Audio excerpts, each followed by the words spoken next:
కోల్కతాలో ఒక స్టోరీ జరిగింది అనమాట. లైక్ ఒక అమ్మాయి ఉంటుంది, రియల్ ఇన్సిడెంట్. అమ్మాయి ఏంటంటే నార్మల్ గా అంటే బీటెక్ కంప్లీట్ అయిపోయింది అండ్ జాబ్ సర్చింగ్ చేస్తుంది. అండ్ డిఫరెంట్ పోర్టల్స్ ఉంటాయి కదా, ఇప్పుడు నౌకరీ కానీ, లింక్డ్ఇన్ కానీ, చాలా పోర్టల్స్ ఉంటాయి. ఈ పోర్టల్స్ వల్ల ఏంటంటే రిజ్యూమ్ అప్లోడ్ చేసింది. కోల్కతా నుంచి ఒక కాల్ వచ్చింది, సంథింగ్ ఏదో కంపెనీ ఉంది, సో వాళ్ళకి నీకు జాబ్ ఆపర్చునిటీ వచ్చేసింది, మీరు ఇక్కడికి వచ్చేసి మీరు జాయిన్ అవ్వచ్చు అన్నారు. ప్యాకేజ్ వచ్చేసరికి like more than 6 lakhs plus అని చెప్పారు. నెక్స్ట్ డే నుంచి మీరు జాయిన్ అయిపోవచ్చు అనేది ఆఫర్ లెటర్ వచ్చేసింది. నెక్స్ట్ డే ఈమె వెళ్ళడానికి రెడీగా ఉంది అనమాట.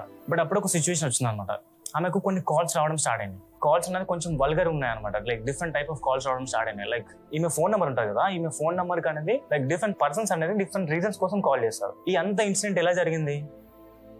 ఆడ డేటా బ్రీచ్ చేయాల్సిన అంత పెద్ద డేటా ఏం లేదు. ఇప్పుడు అక్కడ ఒక ప్రాబ్లం అని జరిగింది, అవునా? ప్రాబ్లం ఏంటి? అమ్మాయికి అనేది డిఫరెంట్ టైప్ ఆఫ్ కాల్స్ వస్తున్నాయి డిఫరెంట్ పర్సన్ నుంచి, అది డిఫరెంట్ వేలో.